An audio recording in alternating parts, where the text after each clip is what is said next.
A public meeting about one of America's biggest data center projects just ended with 3 people in handcuffs. From New Mexico to Kentucky, the fight over the AI build-out is boiling over into courtrooms, county chambers, and onto the power grid itself. And behind it all, a $100 billion mega campus is rising on a Cold War uranium site.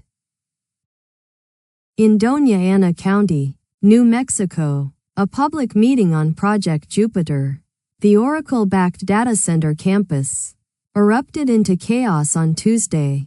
An overflow crowd packed the commissioner's chambers, supporters touting construction jobs on one side, opponents warning about water and power on the other.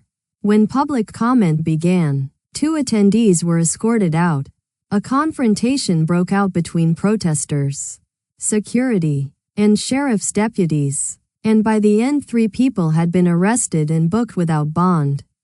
Of 30 residents signed up to speak, only a fraction ever reached the microphone. Project representatives told commissioners the campus has already generated nearly $80 million in state and county tax revenue and employs almost 700 residents. But its crucial air permit is still pending an October hearing. And without it, they admitted, the structure is just a big warehouse. That kind of anger is increasingly aimed at what communities can't see.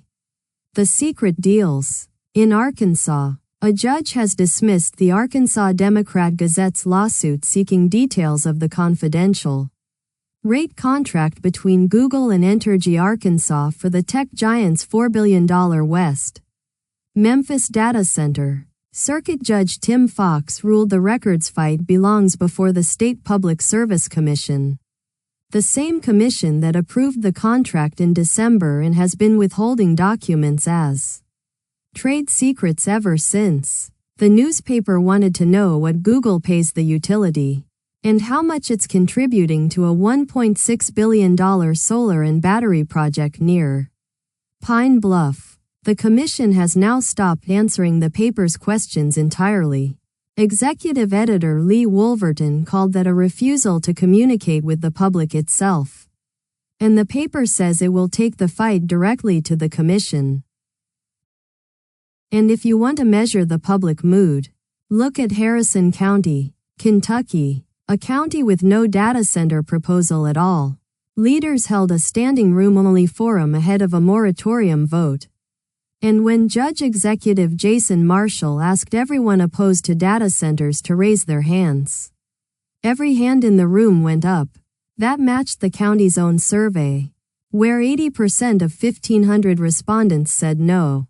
Resident Deanna Rourke told officials the community shouldn't be pressured into accepting facilities that push people out of their communities for profit.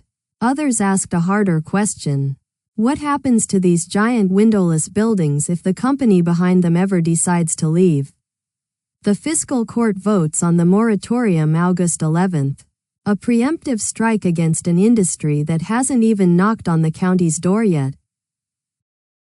The reason communities are this nervous comes down to one thing: the grid. PJM interconnection, the largest power grid in America, serving 65 million people across 13 states, is now warning that data centers may face involuntary power cuts to prevent blackouts.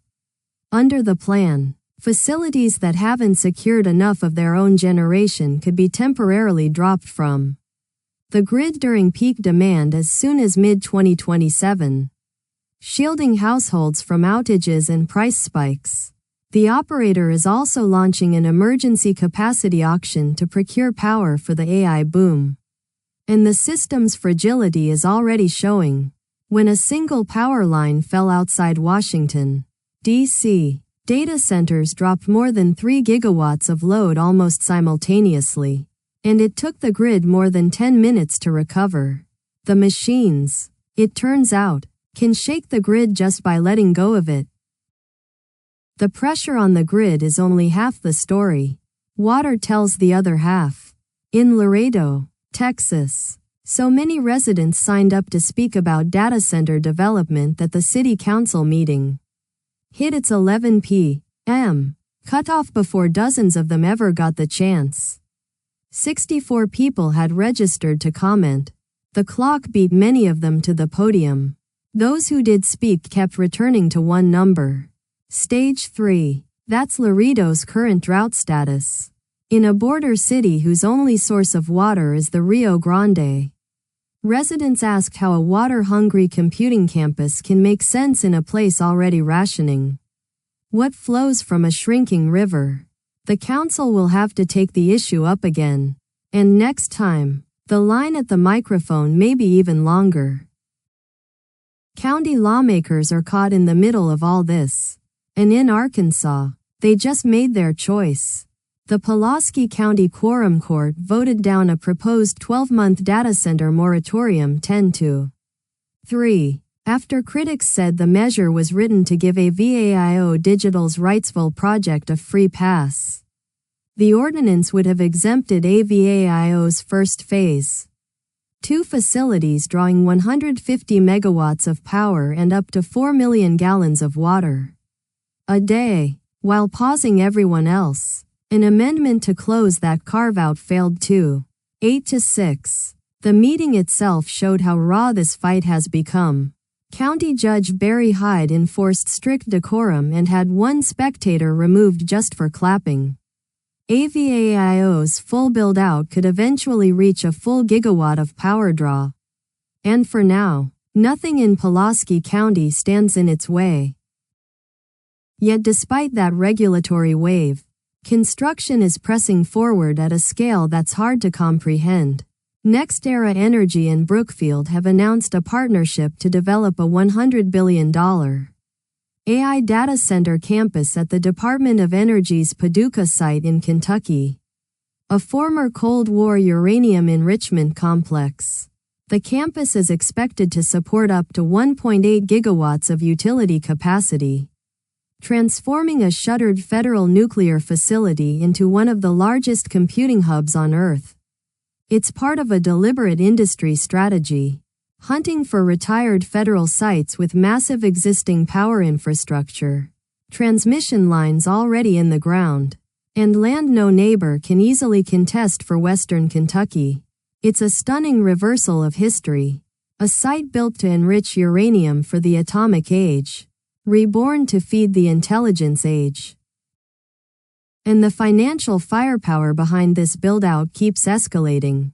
Meta and BlackRock are teaming up on a $14 billion, 1 gigawatt AI data center campus in El Paso, Texas. Under the deal, BlackRock managed funds will own the venture while Meta signs lease agreements as the initial sole tenant, locking in computing capacity without carrying the full cost on its own balance sheet.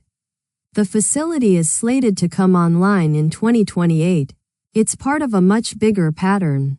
Hyperscalers spent roughly $350 billion on data centers and supporting infrastructure last year, and plan around $650 billion this year, increasingly through joint ventures with the world's largest asset managers.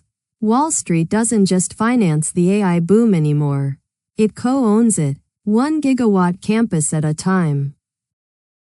Thanks for watching. If you found this useful, subscribe, leave a like, and drop a comment. It helps us cover more of these stories.